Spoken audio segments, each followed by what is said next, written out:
Let's just bring ourselves all into the center of the day, our bodies, into the center of our beings. Take a breath. Just let yourself come in to your body.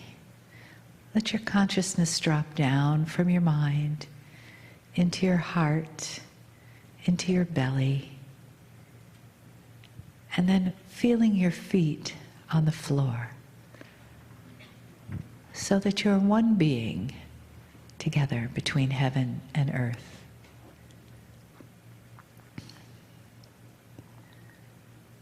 Just settling into that place of receptivity and gratitude for the beautiful day that we've shared together. The depth of family and feeling that's created in these events is very special and a very lovely blessing for all of us.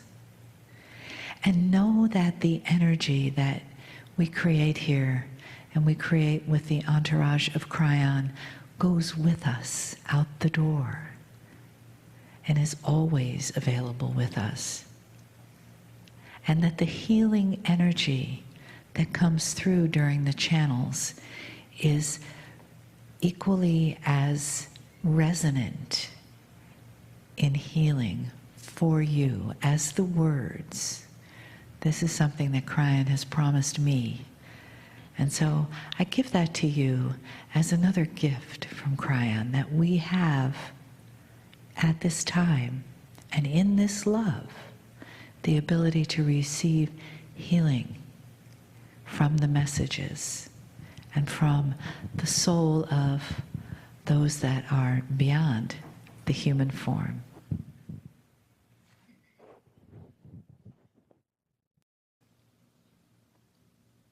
Greetings, dear ones. I'm Kryon of Magnetic Service.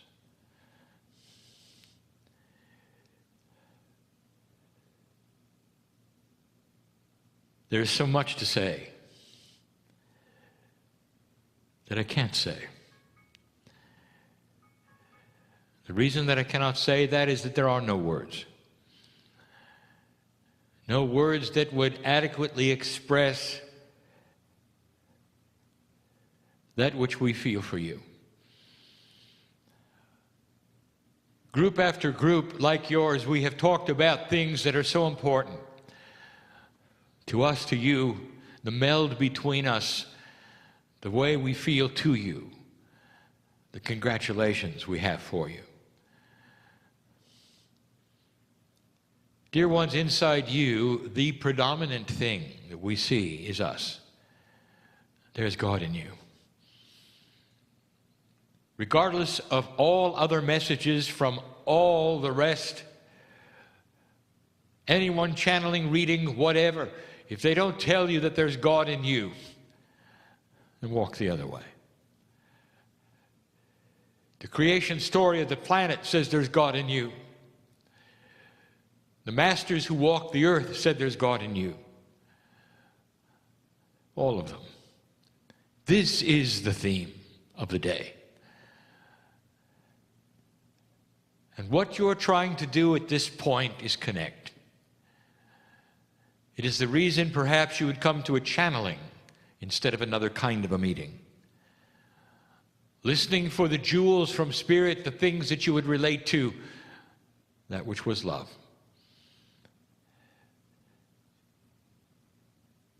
My partner steps aside during these times, and we've used the words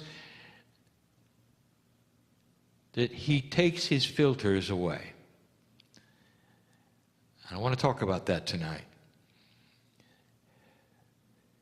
Because, dear ones, if there's anything that keeps you and I from joining as one and seeing the light of Spirit in your heart, it's your filters. I want to talk about what they are, why they are what they are, and also then how my partner has been able to reduce them. And we only do this for one reason. there's an overwhelming desire for you to connect from our side. What do you think about God? What have you been told? You've been told that it's some kind of judging parent, perhaps, one who would then dispense evil upon you, or that which would destroy you or hurt you or harm you or make you suffer. Can you see the humanism in that? Can you understand that it's simply a copy of parenting, bad parenting? It's not God. It's the best you have to figure out God with your filter. And the filter is what you have, which is human. And you apply all things to that. And that's not us. You come from the creative source, built in the image of the Creator. And that image is a metaphor for love. Every single human has the capacity for love. Every human. Even the ones that you would say, it's impossible, look at who they are, look at perhaps what they've done. I am telling you that all of you are created equally in this way. You have the choice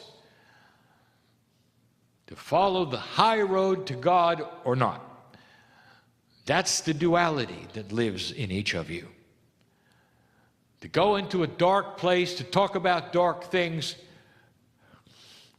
or to see the Creator in you, the light. It has always been this way, and humans are beginning to change. I want to talk about your filters. If you're sitting here having difficulty that this is real, this is going to explain why. If you believe it's real, but then you have difficulty believing some of the other things that I talk about, I'm going to explain why. There is no judgment that you are this way, dear human being. It's only marveling that you've come so far with what you have. What I'm going to call filters is life experience. I'm going to segment it into 5 places, or areas, or categories. All of the above, because they're concepts. I do not use the numbers idly, for they all are metaphors of something else. Look up 5 in numerology, even the simplest of numerology, and you'll see why I chose 5. There are reasons behind the reasons. And as we talk to you, I want you to know and to understand this comes from the central source, the source of love, with a hand extending to you right now, saying, we love you so much that we can discuss and talk about that which we understand about you so much. The first filter is what we're going to call growing up. It's your social filter. As you grew up in your society, you learned about all of it. In the process of being a human and growing up from small to large, you got lessons along the way of what to believe, what not to believe, how to survive, how others didn't survive, what to watch out for, what to be careful of. You learned what makes you happy and sad. You developed that which you call your social personality. You learned about other human beings. Depending upon where you were born, and what your parents did, you came and became one who was trusting or not trusting, one who questions everything or questions nothing. All of this is a filter. Now let us describe what we call the definition of filter. If you're looking at something pure, perhaps it is white light, the purest light that you can imagine, anything that you would put in front of that light that would diminish it, change it, alter it, color it, would be a filter. Growing up is a filter that makes you a certain way as a human being. And that particular certain way is what you deal with all your life. Now, most of you are fully comfortable with this. It is you. It is your human nature. It's also in 3D. Growing up, for you, for now, on this planet, is completely and totally three-dimensional and in survival mode. And here you sit, listening to a multi-dimensional message filled with light. How are you doing with your filter? Because this filter that you grew up with would not necessarily tell you that this was accurate, believable, or even real. Some of you have had to deal with it, alter it, change it, but you're still you. This is one of the biggest filters that a human being has, the most understandable filter that a human being has. Dear ones, have you ever met someone who was from a foreign land that is so different than yours that their filter is different? That which they do when they eat is different. The things that they have that they consider elegant etiquette is different. You might do things that would offend them, they would be shocked at, and it's your normal. You get to see their filter is different from yours. So you can see every single filter that you would have, which we would call social or growing up, is unique. Now there's something that ties all this together, and we're going to discuss it in a moment. That's one of 5. It taints what you see, what you believe, and what others tell you to believe. It is strong. If somebody wants to change it, it's threatening. It's in place. Number 1. Number 2 moves around a bit. It is the spiritual filter. What have you been told about God? Who is God? How do you get to God? How do you speak to God? Can you speak to God? What is God? Do you believe in God? Is it possible there is a creator of the universe that knows your name? Some of you have been told there's a creator of the universe who's out to punish you if you don't find out something obscure during your life. Everyone gets punished equally, forever. Is that your God? It changes, and the filter moves around as some of you then accept and deny that which you have been taught by others. Sometimes it's actually part of the first filter because it's part of growing up. Your parents then take you to church or to a spiritual event, and you own that as yours because it is theirs. If the grown-up likes it, therefore it must be all right, and it becomes yours until that which you find that is something better or more logical. Spiritual filters are sometimes unique to beliefs. How about yours? The spiritual filter you have is filled with your past, what you've done, what you have seen, what you have realized, and the changes that you have made that allow you to sit here, and yet you still have a filter. What have you learned in metaphysics that's correct and not correct? Dear ones, the human mind is excellent. at compartmentalizing everything. And you have done that with God in your own way.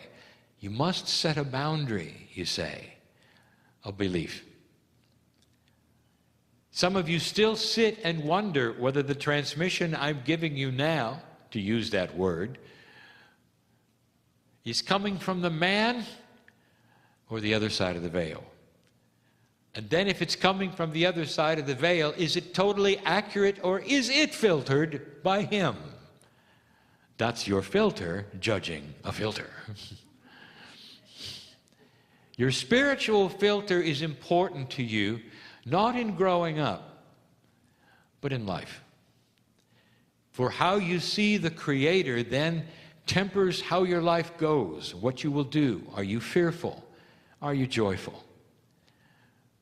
Do you believe the end of life creates another life, or does it create punishment or judgment? It's a strong filter for many. It's no filter for some, which is still a filter.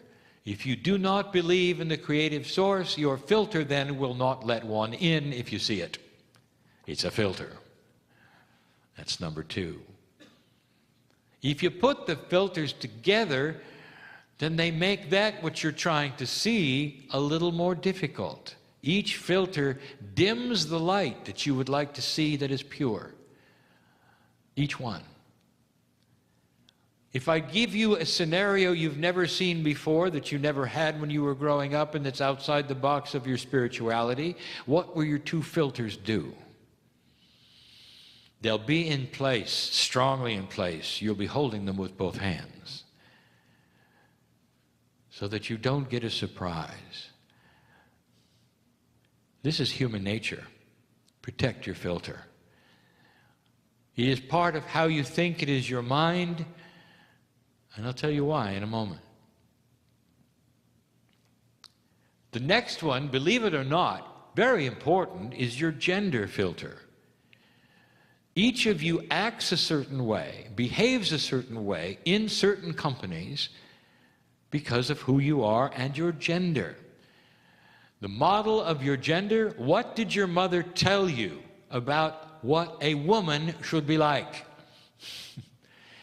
You either honored it and did it, or rebelled and didn't, but it made an effect. And the gender that you are, if it is perhaps a woman, you are ladylike or not, depending upon that filter's position. But you still are very aware and act a certain way as a woman. A man has the same kind of thing. What did your father tell you, sir, of what a real man does?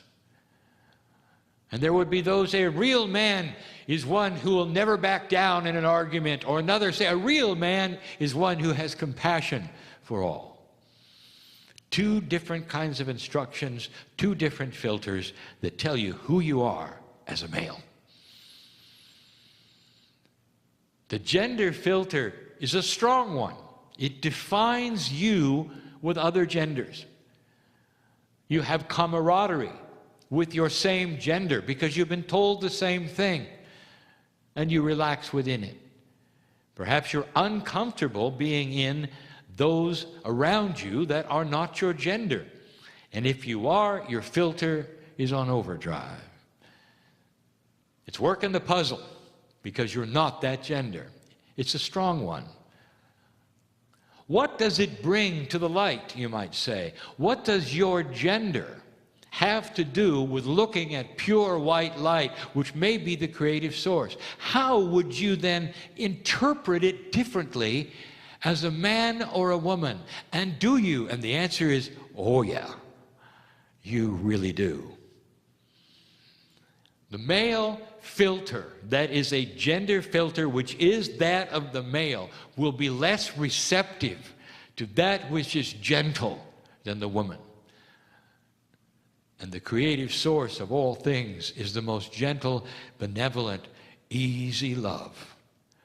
Easy, meaning it flows. You don't have to snatch it. You don't have to ask for it. You don't have to push. It flows into you if you let it. Sometimes the male gender filter will say, no, it's got to be different before I am interested. The man you look at was a tough nut to crack. For he had the male filter that said, I'm not crying on your terms. I will not weep. And we showed him how different he was. We showed him that weeping could be in joy of finding truth. And when he realized that, everything his father told him about what happens when a man cries went out the window. And he realigned his filter. But the gender filter was one of the most difficult with him. Women, you have your own issues when it comes to gender filters. And one of them, believe it or not, is that God is always or seems to be a male. That is a filter that you must get around. How do you feel when you go into an organized religion structure where they are all males and you confess your deepest thoughts to a male called Father? That's a filter. How you feel about it is a filter. Would you say the same things to a woman? Better still, what if there was no intermediate at all? And you're simply talking to Spirit directly. The filter then is applied when you talk to a human about God, but not when you talk to God about God. That's a filter. That was number 3. It's hard to know which ones are the most profound, depending upon who you are, how you were then raised, and what we will call propensity is for life. Here is one that you may or may not have, but all of you have one specific, but some strong and some weak, and that is called the logic filter. It must make sense for even those of you who would not consider yourself scientific or logical. It still must make sense for you to participate. There is logic in all decisions based on survival. There are logic in some decisions based upon the other filters. The logic filter sits on top of them all, weighs the ones beneath, and makes a decision of real or not real based upon the logic of the day. Your logic filter is limited. You can only judge logic by what logic you have seen to be logical. If you have never seen something, you cannot then judge whether it is logical or not, for there's been no experience to put into the pile of computation. But it's still a filter. It may be a struggling filter of logic, but it's still there. The logic filter wants to weigh common sense to what you are presented in front of you. If someone tries to sell you something, for instance, the Brooklyn Bridge, your logic filter will laugh in their face, for you know better. They don't own it. Anyway, you couldn't afford it. That's your logic filter. You dismiss it easily, and they move on their way. The man sits in the chair and channels. What does your logic filter do? Many, it will be cast out completely automatically, as though I offered you the Brooklyn Bridge. It's not possible. It's not in the realm of doability. It's a big one. Based upon your survival instincts, what do you do with your logic filter when I channel? It sits on top of all of them. It's number 4. How dark is that light getting? that it's the end of the filters now that there are four stacked together and they modify one another. And I'm not even done. Number 5, not all of you have, but many of you do, and the professionals all do, because it's called the professional filter. What have you learned? What have you learned about the reality of physics, science, chemistry, mathematics, history, anthropology, biology? Are you a doctor, for instance, that is medical? Are you one who is steeped in legalities and knows how the world works and the rules thereof? What is your profession that would become a filter that would get in the way of seeing the light of the Creator? Because everything you've learned has to be put aside for this to be real. The professional filter works very, very well with the first one, called growing up. And the reason for that is you do not want to be a fool. The fool does not survive. The fool gets chased down by those around him and cast out. You don't want to be a fool. And the first filter of growing up and social behavior comes into play in the last filter of professionalism. For if you've learned things a certain way,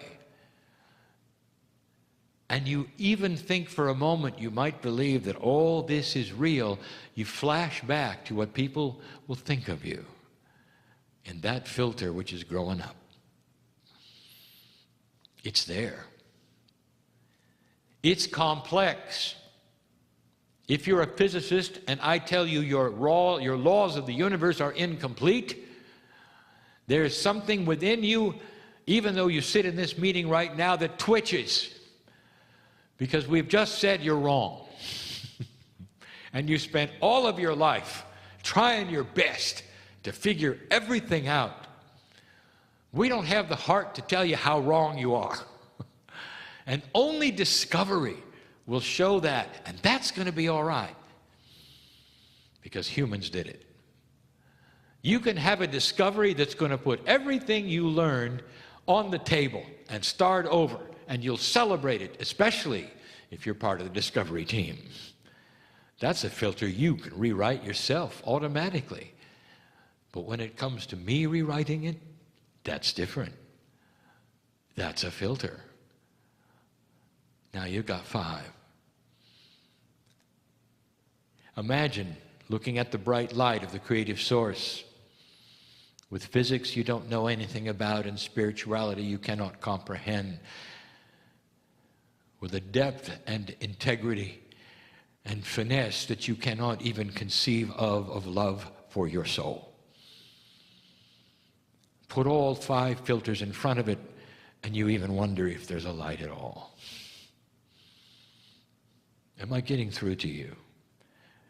The difficulty that the human being has if they do nothing. And now I'll tell you why they're important.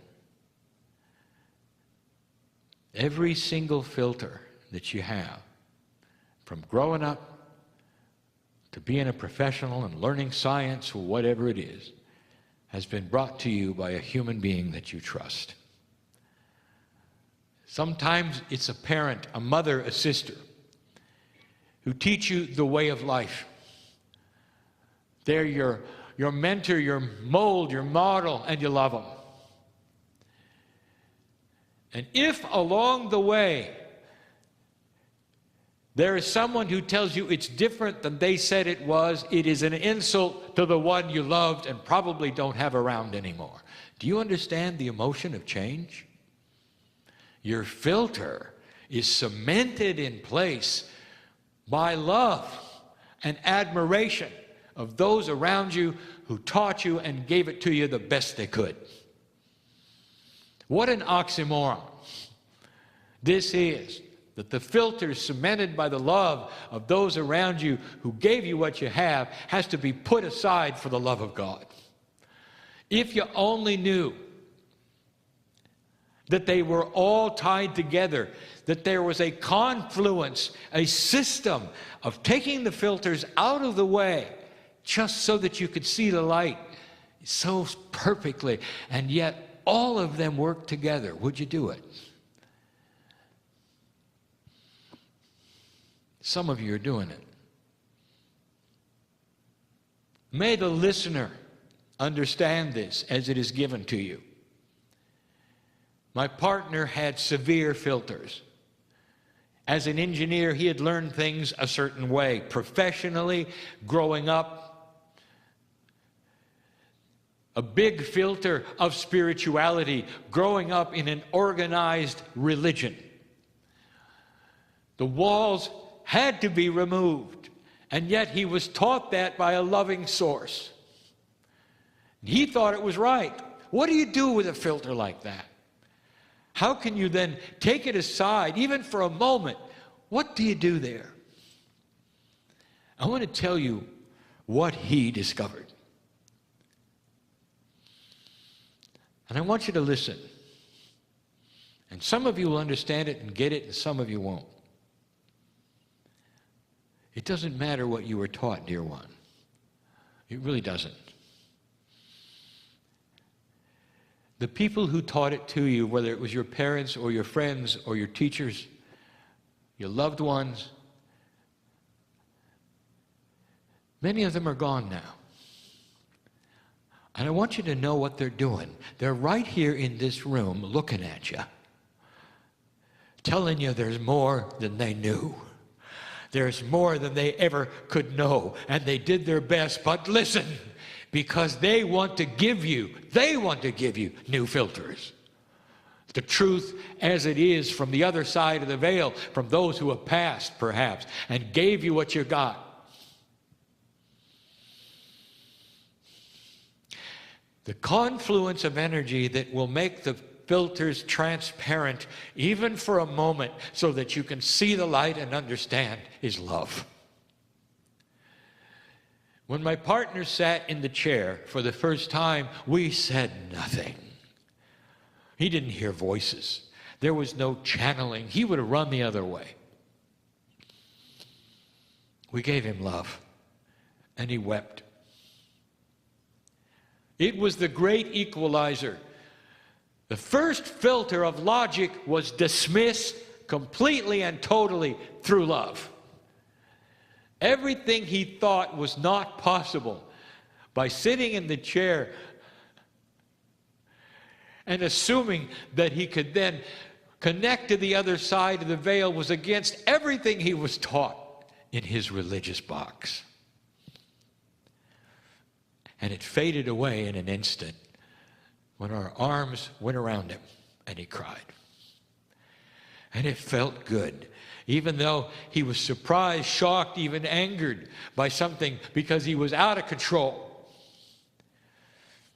He's got another filter called control. That's his, not yours.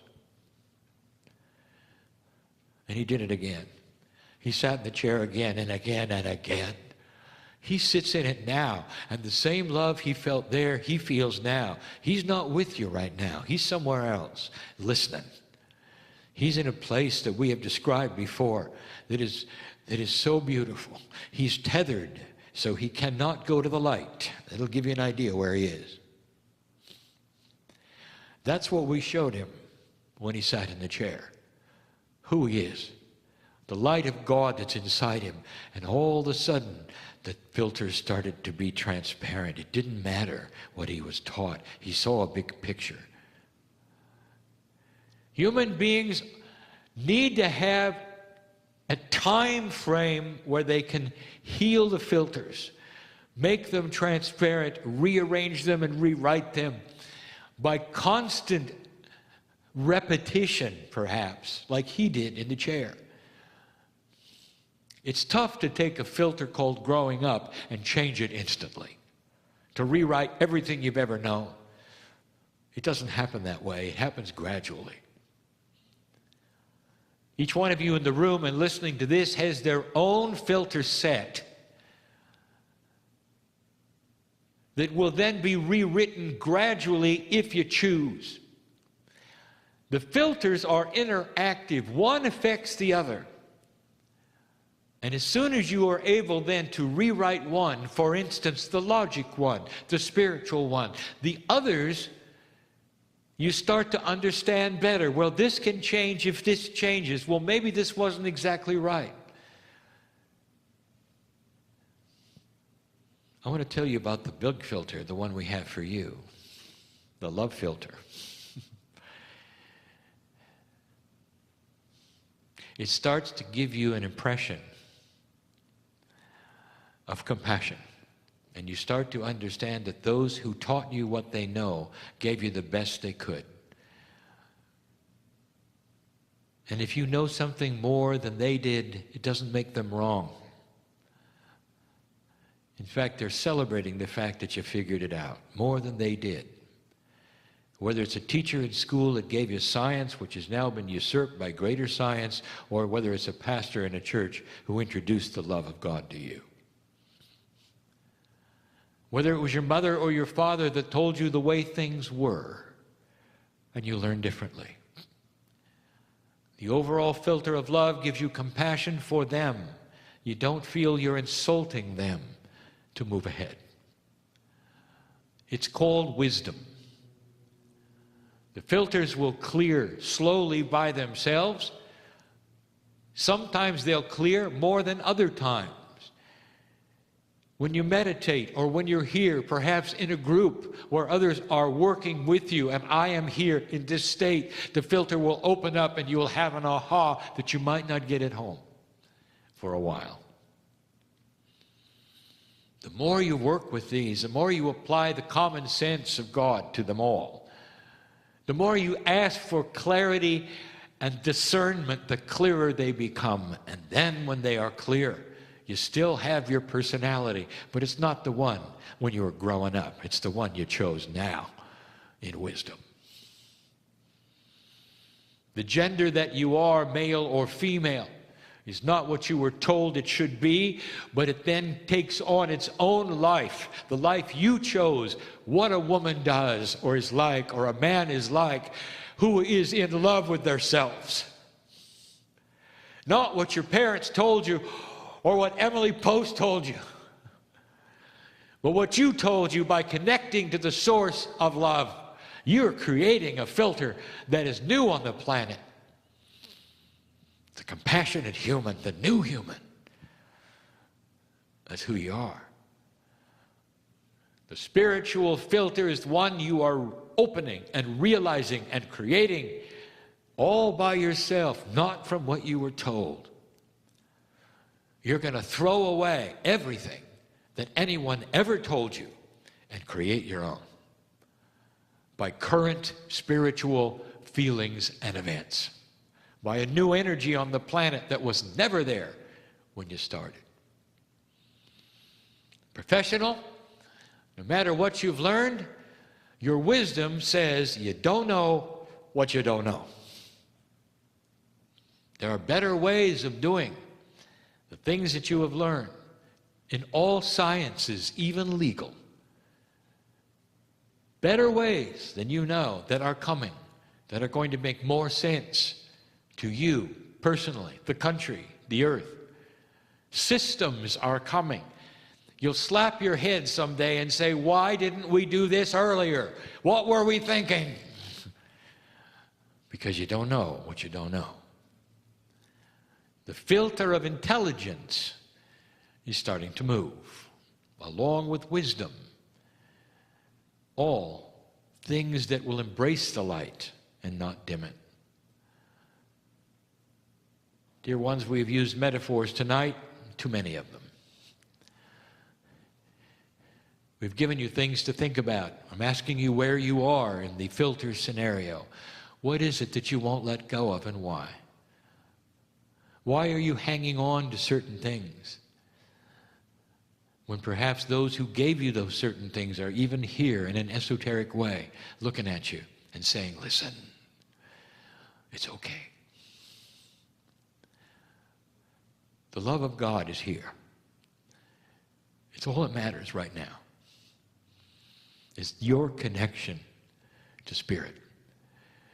For it's going to give you the discernment you want. It's going to give you longer life, a peaceful life, a self-balancing countenance. Puzzles will be solved. I am Kryon, in love with humanity. And now you know why.